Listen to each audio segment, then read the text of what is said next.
Hello, and thank you again for joining me. This is Mark McKenna with Realty Executives, and this is the second video in the series of videos for the agency, Understanding Real Estate Agency. The first video, just a kind of real quick recap, talked about why have an agent, what represents you, what's the importance and everything. I think we kind of got that covered in that particular one, how they're going to guide you down the process.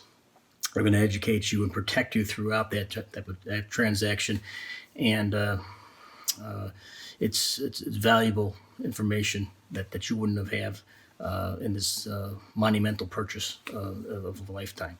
So now we're going to talk about the actual components of this relationship. Like, what does it entail?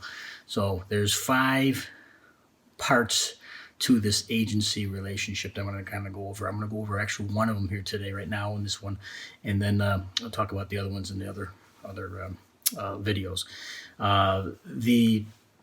The first one here is fiduciary duties of loyalty.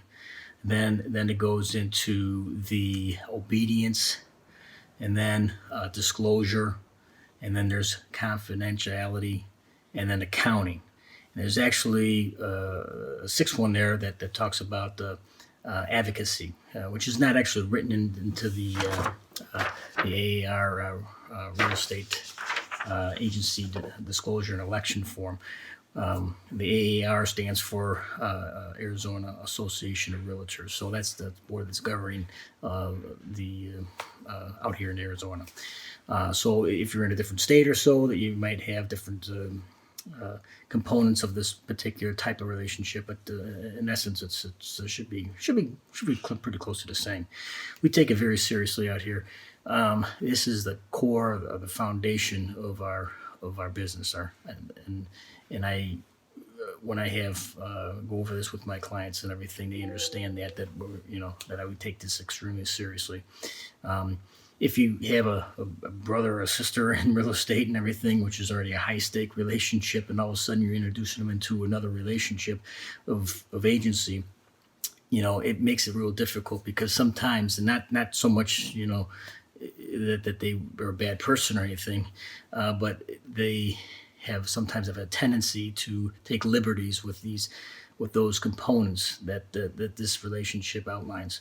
And so I would discourage you from having some family member or someone that you're familiar with like that as a friendship or a spouse or something first and foremost in this, so that in case something happens where you just feel like they're not doing their job properly, it's very difficult to fire a family member or friend.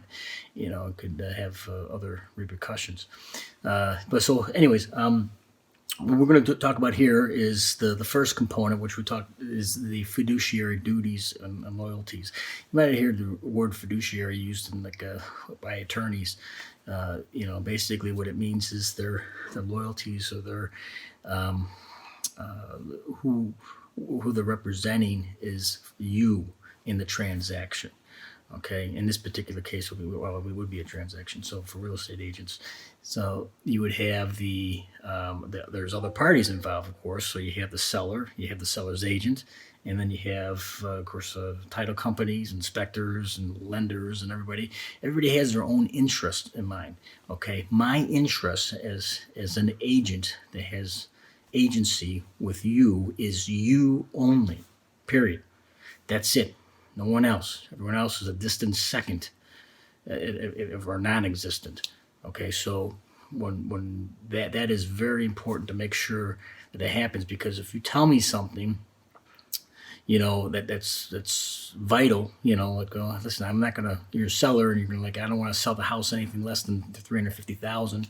Okay, thank you for telling me that. Hey, let me go ahead and have a conference with all the buyers out there. Hey, my client, I know we got it listed for $360, but they'll let it go for $350. So who wants to play ball?